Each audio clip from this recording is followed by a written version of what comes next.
இதை எடுத்து ஒரு 3லேருந்து 5 சொட்டு வரைக்கும் தேய்க்கலாம் பெரியவங்க. சின்னவங்க இருந்தா ஒரு சொட்டு 2 சொட்டு தான் தேய்க்கலாம். கால் பாதம் உள்ளங்கால் பாதத்துல. ஆமா, தேய்ச்சிட்டு வந்தோம்னா கண் நோய் 96 சரியாகும். அடடே. இது பரம்பரை நாங்க கொடுத்து தாத்தா காலத்துல இருந்து கொடுத்துட்டு வந்துருக்கோம். கண்ணிலேயே மருந்தை விட வேண்டாம், காலில் விட்டா போதும். சிறுசினின்னு பேரு. நம்மளுக்கு மென்னே சாப்பிடலாம், நல்லா சாப்பிடலாம், விஷத்தை புறம் இருக்கக்கூடியது. அனைவருக்கும் வணக்கம். நான் உங்க பதகன் பேசுறேன். இன்னைக்கு நாம ரசமதத்தில் கை தேர்ந்தவர், வாசியோக சித்தர் அப்படின்னு எல்லாராலையும் அன்பா அழைக்கக்கூடிய பாலகிருஷ்ணன் ஐயாவை சந்திக்க வந்திருக்கிறோம். ஐயா கிட்ட இன்னைக்கு புதுமையான, யாருமே இதுவரைக்கும் சொல்லாத ஒரு மருந்தை பத்தி கேட்டு தெரிஞ்சுக்க வந்திருக்கிறோம். பிரச்சனை என்னவோ கண்ணுக்கானது தான், ஆனா இந்த மருந்து கண்ணிலே போட வேண்டாம். ஆச்சரியமா இருக்குதா? வாங்க அதை பத்தின எல்லா டீட்டெயிலும் ஐயா கிட்ட கேட்டு தெரிஞ்சுக்கலாம். ஐயா வணக்கங்க. ஐயா வணக்கம். வணக்கங்க. கால் பாதத்துல பூசினாலே போதும் அப்படின்னு சொல்லியிருந்தீங்க, எனக்கு ஆர்வம் தாங்கல, அதை பத்தி கொஞ்சம் சொல்லுங்க ஐயா. சொல்லிடணும் ஐயா. உங்க கேட்டீங்க கண் சம்பந்தப்பட்டதுக்கு இப்போ ஒரு பதிவு நம்ம கொடுக்க போறோம். பயப்படுங்கிற அவசியம் இல்லை. எல்லாம் கல்ல விழும்போது பயப்பாங்க, நீங்க கேட்ட மாதிரி. இது நம்ம காலில் தான் தேய்க்க போறோம். உள்ளங்கல்ல சும்மா 2 சொட்டு 3 சொட்டு 2 சொட்டு 3 சொட்டே போதும். ரொம்ப தேய்க்கலாம். 2 சொட்டு தேய்ச்சிட்டு முதல்ல அது என்ன பொருட்களை பயன்படுத்தி அதை செய்ய போறீங்க இந்த சொல்லிடுவோம். அந்த பொருட்களை சொல்லிடுவோம். சிறுசின்னின்னு பேர். சிறுசின்னி. ஆமா, நேரே சிறுசின்னியை காட்டிடலாமா?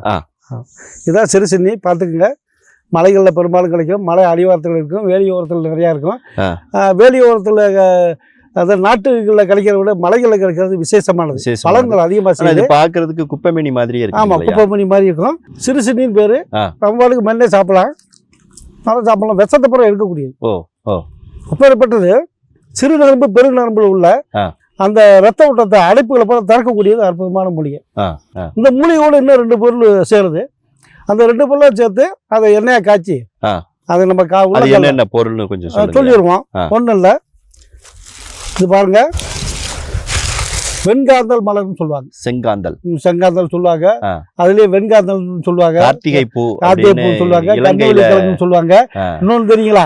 கலப்பை கிழங்குன்னு சொல்லுவாங்க. கலப்பை கிழங்கு செடி. ஆமா, கண்வெளி கிழங்கு செடி. அல்ல கார்த்திகை பூ, செங்காந்தல் மலர் அப்படின்னு சொல்லக்கூடிய, அப்படியே தீ வந்து கபகபான்னு எரியிற மாதிரி இருக்கும். ஓகே, இதோட கிழங்கு கலப்பை கிழங்குன்னு சொல்லுவாங்க. இந்த செங்காந்தலுக்கு அடியில இருக்கக்கூடிய கிழங்கு. அப்ப இந்த கிழங்க சும்மா ஒரு 10 கிராம் தான் எடுக்கணும், ரொம்ப இல்ல. 10 கிராம் 1 லிட்டர் நல்லெண்ணெய் சுத்தி செய்யப்பட்ட 10 கிராம் கிழங்கு. ஆமா, 10 கிராம் கலப்பை கிழங்கு. ஆமா, கண்வெளி கிழங்கு. 10 கிராம் எடுத்து சுத்தமான ஒரிஜினல் செக்கெண்ணெய் நல்லெண்ணெய் 1 லிட்டர் எடுக்கணும். இதுல 1 லிட்டர் சாறு எடுக்கணும் இடிச்சு. இந்த சிறு சின்னில இருந்து இலைய சாறு எடுத்து 1 லிட்டர் எடுக்கணும். தண்ணி கலக்க கூடாது. தண்ணி கலக்காம இடிச்சு சாறு எடுத்து இது 1 லிட்டர் நல்லெண்ணெய் 1 லிட்டர் ஒரு மண் சட்டியில போட்டு இந்த 10 கிராம் சுத்தி செஞ்ச கலப்பக்கிழங்கு போட்டு நல்லா 1.5 தட்டி போட்டு நல்லா காய்ச்ச வேண்டியதான். நல்லா கொதிச்சு காய்ச்சணும். சொல்லுங்க. நல்லா கொதிச்சு காய்ச்சணும், முன்னாடி இறக்கி வடிகட்டணும். கொதிச்சு காய்ச்சும் போது முடிஞ்ச வரைக்கும் வைத்தியர்கள் செஞ்சா நல்லது. ஆமா, அதே நல்லது. இல்ல வைத்தியர் கூட வச்சுக்கலாம். அதை செய்யும் போது அந்த எண்ணெய் வந்து மூக்கில் படக்கூடாது. வாசம் வந்து சுவாசிக்க கூடாது. அது நல்லா கொதிச்சு ஒரு லெவல்ல சிறுதியா வைக்கணும். கொதப்பெல்லாம் கொதிக்க கூடாது. சிறுதியா வச்சு நல்லா கொதிச்ச முன்னாடி ஒரு 1/2 மணி நேரம் கழிச்சு அப்படியே வச்சிட வேண்டியதான். 2 நாள் 3 நாள் விட்டுட்டோம்னா சூரிய உள்ள 2 3 நாள் வச்சுக்கலாம்.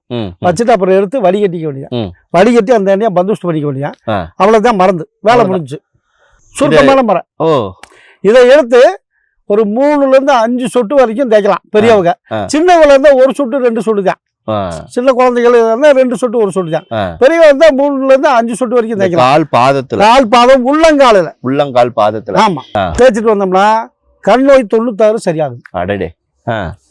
இது பரம்பரை நாங்க கொடுத்து தாத்தா காலத்துல இருந்து கொடுத்துட்டு வந்துருக்கோம். கண்ணிலேயே மருந்தை விட வேண்டாம், காலில் விட்டா போதும். அப்புறம் இன்னொரு விஷயம், உள்ளங்கால்ல மட்டும் தான் அப்ளை பண்ணணும், வெளியே வரங்கிட்ட அப்ளை பண்ண கூடாது. உள்ளங்கால்ல பண்ணும்போது ஏன் அப்படின்னா அக்குப்ரெஷர் பத்தி கேள்விப்பட்டிருப்பீங்க. கையிலையும் கால்லயும் அங்க கண்ணு புள்ளிகள் இருக்கு. அந்த புள்ளிகள்ல அது போய் படும்போது கண்ணுக்கு வெளிச்சம் அதான் மாற்று. அதுக்காகத்தான் சித்தர்கள் வந்து உள்ளங்கால தேய்க்க சொன்னாங்க. என்ன போட்டதுக்கு அப்புறம் அதுக்கப்புறம் எவ்வளவு நேரம் கழிச்சு காலை கழுவலாம்? ஒரு 2 மணி நேரம் கழிச்சு கழுவிக்கலாம். தேவைப்பட்ட கழுவல் அது ஒண்ணும் செய்யாது. கொஞ்சம் கூட அசராம ஒரு களைப்பு இல்லாம எங்களுக்கு இவ்வளவு தெளிவா விளக்கமா சொன்னதுக்கு ஒரு மிகப்பெரிய நன்றி. ரொம்ப நன்றி. மக்களுக்காக இது கண்டிப்பா. ஆமா, எல்லாரும் நல்லா இருக்கட்டும், எல்லாரும் இதை பயன்படுத்திக்க. நன்றி, வணக்கம். நன்றி.